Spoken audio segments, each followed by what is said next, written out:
বিসমিল্লাহির রহমানির রহিম। আসসালামু আলাইকুম সবাইকে। সবাই কেমন আছেন?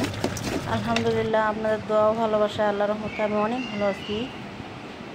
আপনারা সবাই আশা করছি ভালো আছেন। তো কে কোথা থেকে ভিডিওটা দেখছেন একটু কমেন্টের মাধ্যমে জানাবেন প্লিজ।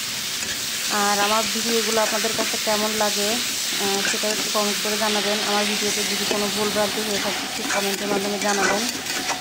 আর আমার ভিডিওগুলোতে একটু লাইক কমেন্ট করে আমাকে একটু সাপোর্ট করবেন, আমার সাথে থাকবেন, আমাকে ভরসা দিবেন। তো অ্যাজ ইউজুয়াল এই তো শুক্রবার আজকে। সবাই কে কীভাবে শুক্রবারের দিনটা উদযাপন করলেন একটু জানাবেন। শুক্রবার দিনটা অনেকে অনেক রকম করে উদযাপন করার চেষ্টা করেন। তো আমি প্রতিনিয়ত শুক্রবারের দিন চেষ্টা করি, যেহেতু আমরা মধ্যবিত্ত ফ্যামিলির মানুষ, তো প্রতি শুক্রবারে মানে সারা সপ্তাহ যাই খাই না কেন শুক্রবারের দিনটাতে একটু মাংস রাখার চেষ্টা করি। তো প্রতি শুক্রবারে আমি এরকম করে মাংস রান্না করি।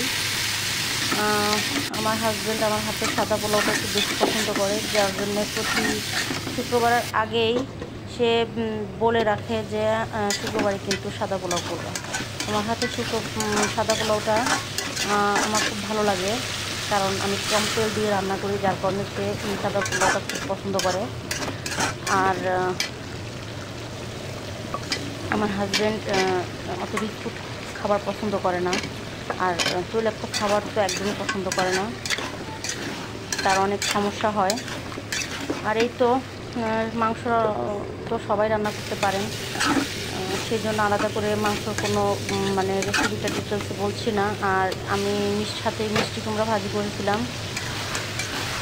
আমি মাংস সবসময় আলু দেওয়ার চেষ্টা করি, কারণ আমার ছেলে মেয়েগুলা মাংসের সাথে আলুটা পছন্দ করে। আর রসুনটা দেই আমার হাজব্যান্ড মুরগির মাংস হোক কিংবা গরুর মাংসের সাথে রসুনটা সে একটু বেশি পছন্দ করে। এই তো আমার মাংস রান্না তো দেখতেই পাচ্ছেন। এদিকে আমার পোলাওটাও আমি বসিয়ে দিয়েছি, তো এখন আমি পানি দিব। এদিকে আমার কিন্তু মাংস রান্নাটা কমপ্লিট। দেখেন মাংসের কালারটা কত সুন্দর আসছে। তো এদিকে আমি কিন্তু পোলাওটা ভালো করে নেড়ে চেড়ে এখন আমি ফুটন্ত গরম পানি দিয়ে দিব। তো এখানে আমি ফুটন্ত গরম পানি দিয়ে দিয়েছি। তো বেশ কিছুক্ষণ রান্না করার পর এই তো আমার পোলাও রান্না কমপ্লিট। তো চলে আসলাম খাবার টেবিলে, আমার রান্নাবান্না অল ডান। তো আজকের মতো এখানেই বিদায় নিচ্ছি। সবাই ভালো থাকবেন, সুস্থ থাকবেন এবং আমার জন্য দোয়া করবেন, আমার ফ্যামিলির জন্য দোয়া করবেন। আসসালাম।